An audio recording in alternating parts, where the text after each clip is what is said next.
পল ভাই, জুয়েল ভাই, আগামী সুন্দর একটা বাংলাদেশ তৈরি করার জন্য, যে বাংলাদেশে ধনী গরিবের পার্থক্য থাকবে না।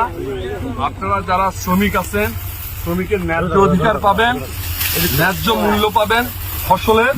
যারা কৃষক আছেন, পাশাপাশি আমাদের 31টা দফা আছে। নির্বাচনে যে প্রধানমন্ত্রী হবে 2 বারই প্রধানমন্ত্রী থাকবে, তারপরে আবার বদল হয়ে যাবে। আপনাদের স্বাস্থ্য সেবার জন্য, চিকিৎসার জন্য এখানে স্বাস্থ্য কার্ড তৈরি হবে।